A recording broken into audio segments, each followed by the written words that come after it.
Assalamualaikum warahmatullahi wabarakatuh. Apa kabar adik-adik hari ini?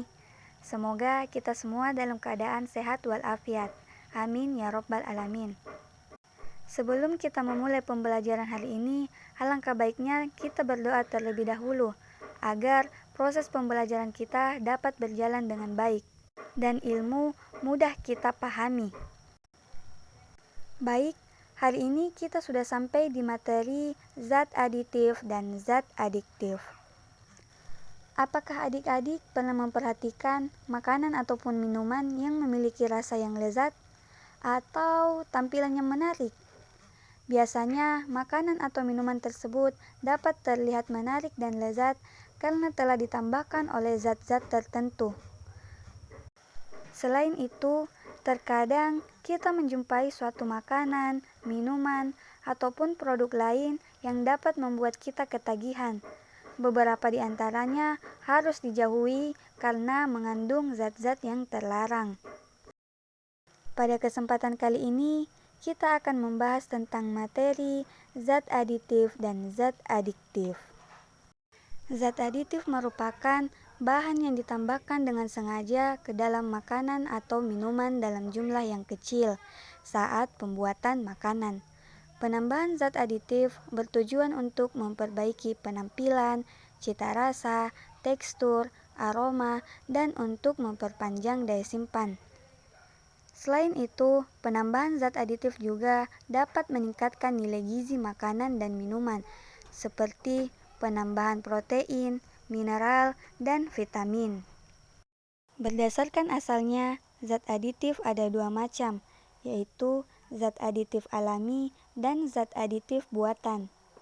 Zat aditif alami berasal dari sumber daya alam yang umumnya memiliki nilai gizi, sedangkan zat aditif buatan sengaja dibuat dengan tujuan yang sama, tetapi tidak memiliki nilai gizi.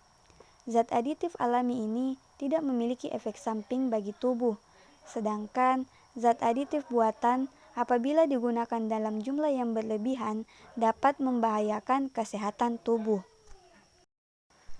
Berdasarkan fungsinya, zat aditif pada makanan dan minuman dapat digolongkan menjadi 7, yaitu pewarna, pemanis, pengawet, penyedap, pemberi aroma, pengental, dan pengemulsi. Pewarna adalah bahan yang ditambahkan pada makanan atau minuman dengan tujuan untuk memperbaiki atau memberi warna pada makanan atau minuman agar menarik. Pewarna terdiri atas dua, yaitu pewarna alami dan pewarna buatan. Pewarna alami adalah pewarna yang dapat diperoleh dari alam, misalnya dari tumbuhan dan hewan. Sedangkan pewarna buatan diperoleh melalui proses reaksi sintesis kimia menggunakan bahan yang berasal dari zat kimia sintesis. Pemanis. Pemanis merupakan bahan yang ditambahkan pada makanan atau minuman, sehingga dapat menyebabkan rasa manis pada makanan atau minuman tersebut. Bahan pemanis ada dua jenis, yaitu pemanis alami dan pemanis buatan. Pengawet adalah zat aditif yang ditambahkan pada makanan atau minuman yang berfungsi untuk menghambat kerusakan makanan atau minuman, dikarenakan adanya mikroorganisme yang tumbuh pada makanan dan minuman tersebut.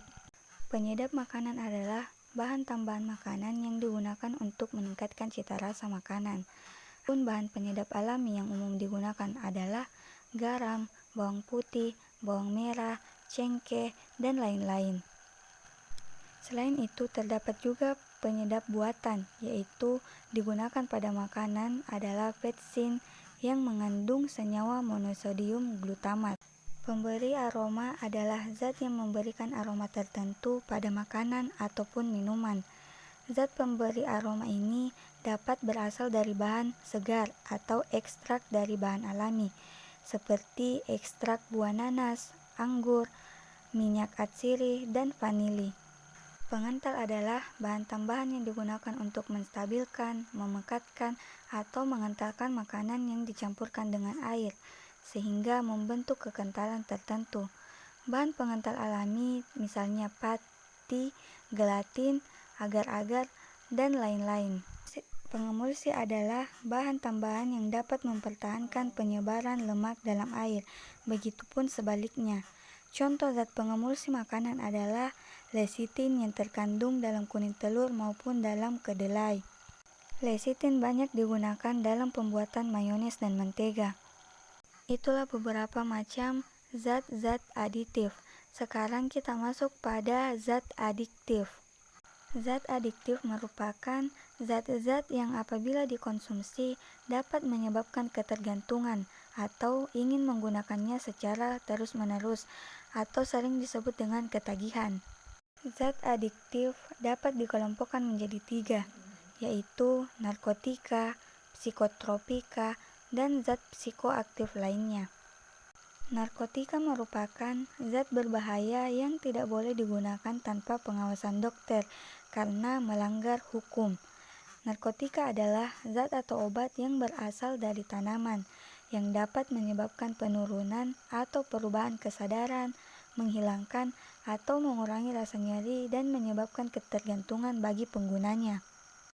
Narkotika dapat dikelompokkan menjadi 3 golongan, yaitu narkotika golongan 1 yang merupakan golongan sangat berbahaya karena berpotensi sangat tinggi menyebabkan ketergantungan. Kemudian narkotika golongan kedua. Narkotika ini berpotensi tinggi dalam menyebabkan ketergantungan dan dapat digunakan sebagai pilihan terakhir dalam dan narkotika golongan 3 berpotensi ringan dalam menyebabkan ketergantungan dan banyak digunakan dalam pengobatan, misalnya kodein. Psikotropika adalah zat yang berupa obat yang memiliki khasiat psikoaktif, mempengaruhi mental dan perilaku seseorang. Misalnya, ketika orang sulit tidur, bila meminum obat tidur dapat menyebabkan tidur nyenyak. Oleh sebab itu, penggunaan psikotropika harus sesuai dengan resep dokter. Psikotropika dapat dikelompokkan menjadi 4 golongan berdasarkan potensi dalam menyebabkan ketergantungan, yaitu psikotropika golongan 1 sampai golongan 4. Selain narkotika dan psikotropika, terdapat zat atau obat lain yang juga berpengaruh terhadap kerja sistem saraf pusat apabila disalahgunakan atau dikonsumsi dalam jumlah yang besar dan dapat menimbulkan dampak yang berbahaya bagi kesehatan tubuh. Beberapa contohnya yaitu alkohol, nikotin, dan kafein. Itulah tadi penjelasan terkait materi zat aditif dan zat adiktif. Sekian dan terima kasih. Wassalamualaikum warahmatullahi wabarakatuh.